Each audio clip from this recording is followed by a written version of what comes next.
Good morning, children. I believe that you all are well and fine. Be at the home, be safe, and be sound. Okay. Okay. Now today I am going to send you the video of chapter number 6 worksheet. That was chapter number 6 heat and temperature of your worksheet. ठीक है बच्चों, तो आज हम worksheet solve करने वाले हैं। और हाँ, ये जो चैप्टर है आपका चैप्टर नंबर 6, ये आपको टर्म 1 की वर्कशीट में नहीं मिलेगा। आप लोग याद करो, मैंने जब आप लोगों को PA1 की वर्कशीट्स भेजी थी तो मैंने उसमें कहा था कि इस चैप्टर को अभी आप लोग छोड़ दो, ये चैप्टर आपके टर्म 1 में आएगा। ये बात मैंने उसी वक्त आप लोगों को बता दी थी। ठीक है, तो अभी का जो आप लोग सॉल्यूशन करोगे, इस चैप्टर का सॉल्यूशन करने के लिए आपको PA1 की वर्कशीट उठानी पड़ेगी।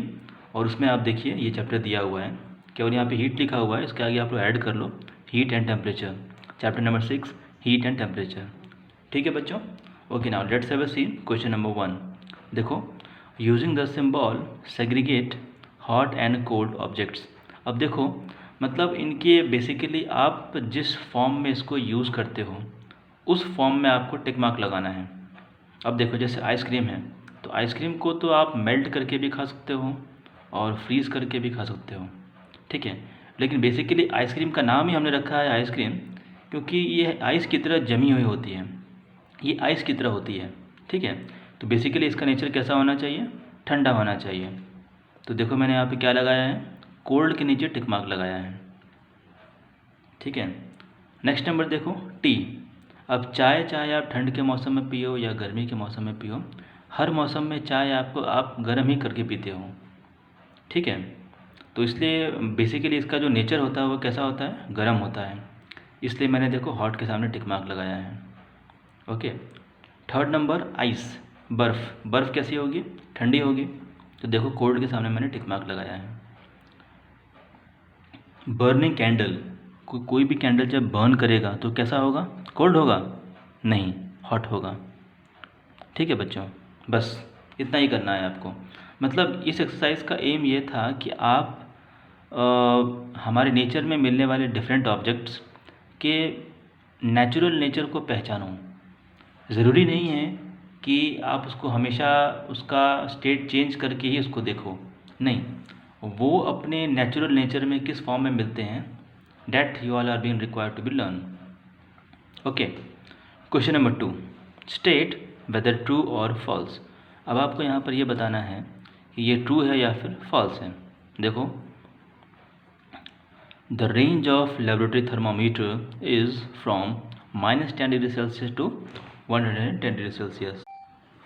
-10 degree Celsius to 110 degree Celsius. Yes, ये बात बिल्कुल सही है, क्योंकि बच्चों देखो ऐसा होता है कि ये जो आप थर्मामीटर यूज़ कर रहे हो, इस थर्मामीटर का जो पर्पस है, पर्पस क्या है? That was the lab. अब लैब में बच्चों आप कई तरह के काम करते हो, अलग अलग, we have to do different types of experiments. For these experiments we need thermometer which should have a very long range of temperatures. अगर लॉन्ग रेंज ऑफ टेम्परेचर्स होंगे तो आप ज़्यादा अमाउंट ऑफ टेम्परेचर्स को मेजर कर पाओगे। Temperature या तो माइनस में हो या तो प्लस में हो, you would be able to find out the amount of hotness, the degree of hotness of the object। और हाँ, टेम्परेचर अगर आप बेसिकली लैब पर्पज़ के लिए यूज़ कर रहे हो तो हमने यहाँ पर 110 डिग्री सेल्सियस तक रखा हुआ है, क्योंकि खौलता हुआ पानी, बॉइलिंग वाटर, उसका भी टेम्परेचर आप इससे मेजर कर सकते हो। तो लैब में कई बार ऐसी कंडीशन आती है जिसमें आपको वाटर बॉईल करना पड़ता है या कोई और केमिकल है उसको बॉईल करना पड़ता है। ठीक है, तो ये एक ऐसा थर्मामीटर होता है जिसको कि आप हर जगह पे यूज़ कर सकते हो। लैब में हर तरह के एक्सपेरिमेंट्स में आप इस थर्मामीटर को यूज़ कर पाओगे। ठीक है, so the answer will be true. Next number, second number, temperature of our body can be measured by the help of clinical thermometer. बिल्कुल सही बात है, क्लिनिकल थर्मामीटर वो थर्मामीटर होता है जो डॉक्टर यूज़ करता है। देखो बच्चों, आज हमारे पास मार्केट में डिजिटल थर्मामीटर्स अवेलेबल हैं, लेकिन इससे पहले और आज भी कई डॉक्टर्स हैं जो कि क्लिनिकल थर्मामीटर को बिलीव करते हैं। क्योंकि देखो, डिजिटल थर्मामीटर में टेक्निकल इश्यूज़ होने के चांसेस ज़्यादा होंगे। लेकिन क्लिनिकल थर्मामीटर में टेक्निकल इश्यूज होने के चांसेस कम होंगे, क्योंकि क्लिनिकल थर्मामीटर प्रिंसिपल पे काम करता है और जो हम लोग यूज़ करते हैं डैट वाज डिजिटल थर्मामीटर, वो काम करता है कंसेप्ट पे, ठीक है। तो उसके अंदर की जो सेटिंग है उसके अकॉर्डिंग वो काम करता है। हो सकता है शायद वो ख़राब भी हो जाए, लेकिन क्लिनिकल थर्मामीटर से आप कभी भी टेम्परेचर मेजर करोगे तो वेरी होने के चांसेस बहुत ज़्यादा कम रहेंगे। Okay, so this will be true. Second number true. Third number देखो, the materials which allow heat to pass through them easily are known as conductors. Yes, true. The materials which allow heat to pass through them easily are known as conductors. बिल्कुल सही बात है। Third number का क्या होगा? Conductor. भाई हम लोगों ने पढ़ा है ना, conductors and insulators. Electric iron जब आप करते हो तो इलेक्ट्रिक आयरन को पकड़ने के लिए ऊपर एक वुड का हैंडल होता है जिसको आप पकड़ करके उस आयरन को चलाते हो। इसके अलावा घरों में मम्मी जब खाना बनाती है तो खाना बनाने के लिए जो प्रेशर कुकर है, प्रेशर कुकर में देखो एक प्लास्टिक लगा होता है, hard plastic, that was the insulator, ठीक है। लेकिन खाना बनाने वाला जो बर्तन होता है, यूटेंसिल जिसमें आप खाना बनाते हो, वो यूटेंसिल किसका बना होता है? कंडक्टर का, क्योंकि आप उसको गैस के ऊपर रखते हो और गैस के ऊपर रखने का जो हमारा एम है वो ये है कि इक्वल डिस्ट्रीब्यूशन ऑफ हीट हो जाए, ठीक है। So this will be true, third number will be true. Fourth number देखो, fourth number, we use iron utensils to cook food. मतलब खाना बनाने के लिए हम आयरन के यूटेंसिल्स का यूज़ करते हैं, क्योंकि हम ये बात मानते हैं कि आयरन के through equal distribution of heat हो सकता है, ठीक है। नेक्स्ट नंबर देखो, so this will be true, fourth number will be true. Fifth number, we use woollen and dark coloured clothes during winter. बिल्कुल सही बात है, woollen and dark colour cloth. देखो बच्चों, इन दोनों के पीछे का कंसेप्ट समझने की कोशिश करो, try to understand the concept. Woollen and dark, देखो यहाँ पे दो वर्ड लिखे हैं, वुलन एंड डार्क, ठीक है। what benefit I will get from the woolen cloth? This woolen cloth will trap air and it will not allow my body heat to go out from my body, because during winter days I will feel coolness, not because of the atmosphere, just because of the losing of temperature from my body, and I do not want to lose temperature. That's why we generally used to wear woolen cloth. Woolen cloth will work as an insulator. Okay, it will not allow the heat energy to move out from the body. Okay बच्चों, so this will be true. Fifth number देखो, okay, तो this will be the true, fifth number will be true. और ये देखो यहाँ पे dark लिखा हुआ है, वुलन एंड डार्क। तो वुलन का क्या मतलब होता है वो तो मैंने अभी आप लोगों को एक्सप्लेन कर दिया। डार्क का कंसेप्ट ये है कि कोई भी चीज़ जो डार्क होती है वो सनलाइट को ज़्यादा एब्जॉर्ब करती है। वी ऑल कैन रियलाइज़ कि ठंड के मौसम में सन रेज और सनलाइट का इम्पोर्टेंस कितना ज़्यादा होता है। तो हम डार्क कलर के कपड़े पहनना पसंद करते हैं क्योंकि ये सनलाइट के मैक्सिमम से मैक्सिमम लाइट को एब्जॉर्ब कर लेता है, ठीक है ना। तो we use woollen and dark coloured clothes during winter, that was true, सही है। क्वेश्चन नंबर 3 देखो, fill in the blanks. Question number 3 देखिए, fill in the blanks. The normal temperature of the human body is 37 degree Celsius. देखो बच्चों, मैंने यहाँ पर आप लोगों को सेल्सियस में और फ़ारेनहाइट में दोनों में नॉर्मल टेम्परेचर हमारे बॉडी का बता दिया है कि हमारी बॉडी का नॉर्मल टेम्परेचर होता है, सेल्सियस में कितना होता है 37 और फ़ारेनहाइट में कितना होता है 98। ओके, नेक्स्ट नंबर देखो, two insulators of the heat are. अब देखो यहाँ पर किसी भी दो इंसुलेटर्स के नाम लिखने हैं। मैंने यहाँ पर अपने तरीके से लिख दिया है, लेकिन आप लोग भी ट्राई करना। ओके, थर्ड नंबर देखो, the two conductors of the heat. भाई हीट का कंडक्टर कौन होगा? वही होगा जो सबसे अच्छा मेटल होगा, because all the metals are having the property of good conductor, they are the good conductor of heat and electricity. बिजली और हीट दोनों के ही बहुत अच्छे कंडक्टर्स होते हैं। कौन? हमारे अर्थ पे मिलने वाले सारे के सारे मेटल्स। ठीक है, तो देखो मैंने यहाँ पर 2 एग्जांपल दिए हैं, gold and silver. Third number that was the gold and silver. Fourth number, we use light coloured cloth during summer. बिल्कुल सही बात है, क्योंकि समर के सीज़न में हम चाहते हैं। देखो बच्चों, गर्मियों का मौसम कैसा होता है, जब टेम्परेचर काफ़ी ज़्यादा हाई होता है, और टेम्परेचर हाई होने के पीछे रीज़न क्या होता है, lot of heat rays on the earth. Heat rays इतनी ज़्यादा आती हैं कि हमारे अर्थ का टेम्परेचर गर्म हो जाता है।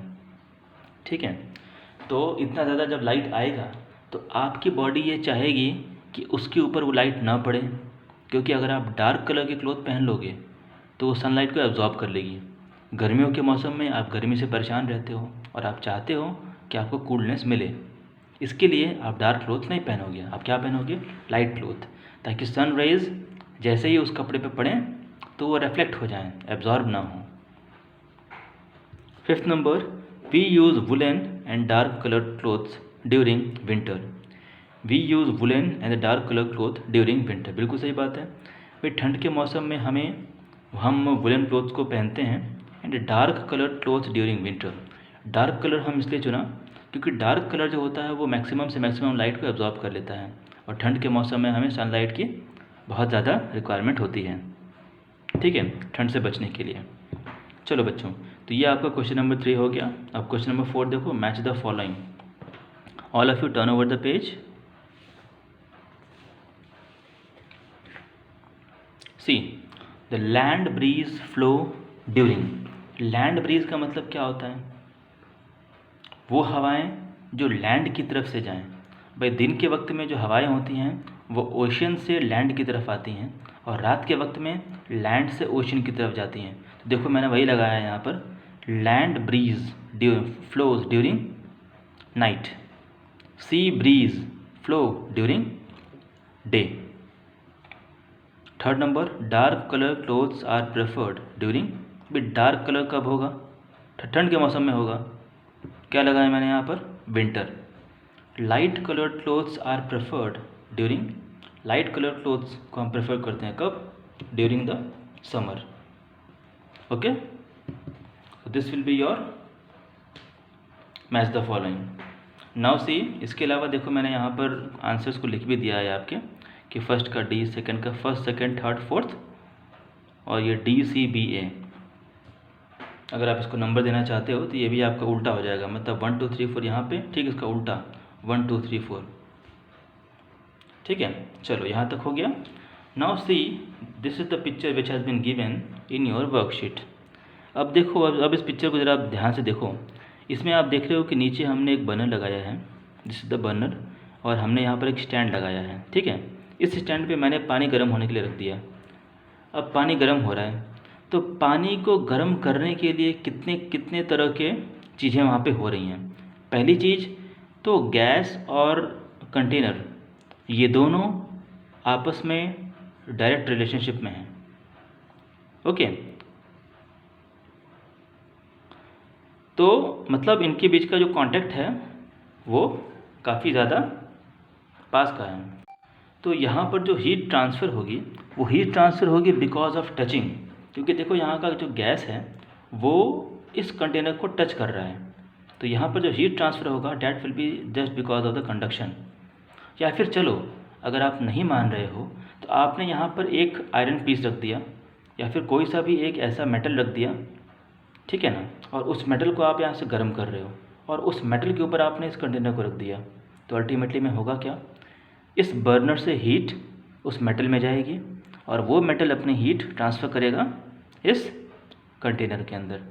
लेकिन हाँ, कंटेनर के अंदर क्या है, वाटर है, तो वो वाटर का डिस्ट्रीब्यूशन कैसे होगा, मतलब उस वाटर में हीट का डिस्ट्रीब्यूशन कैसे होगा। तो याद रखना बच्चों, हीट हमेशा नीचे से ऊपर की तरफ जाती है। जो हर वो चीज़ जो हल्की होती है वो हमेशा नीचे से ऊपर की तरफ जाती है, और जो ठंडा होता है वो ऊपर से हमेशा नीचे आता है। ठीक है ना। तो अब आप देख रहे हो कि यहाँ पर गैस जो आपने बर्नर लगाया है, बर्नर से हीट जो ट्रांसफ़र होगी इस पतीले में वो कितना होगा, वो किस प्रोसेस के थ्रू होगा, that was through the conduction.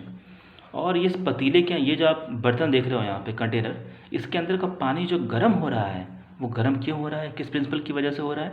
Because of convection, convection की वजह से गर्म हो रहा है। ठीक है बच्चों, तो बेसिकली अगर आप लोगों को याद हो, हम लोगों ने इस चैप्टर में कंडक्शन, कॉन्वेक्शन और रेडिएशन के बारे में पढ़ा था। These are the 3 ways of transfer of the heat, जिस तरह से कि हीट को ट्रांसफ़र किया जाता है। और आप ये बोलो कि हमारे नेचर में हीट ट्रांसफ़र होती है। ठीक है, ठीक है बच्चों, तो आज हमारा ये चैप्टर फिनिश हो गया। आज हमने हमारा chapter number 6 worksheet, chapter number 6 worksheet, today we have finished. Okay बच्चों, नेक्स्ट वीडियो मैं आपको बनाऊंगा about the next chapter. Okay बेटा, थैंक यू।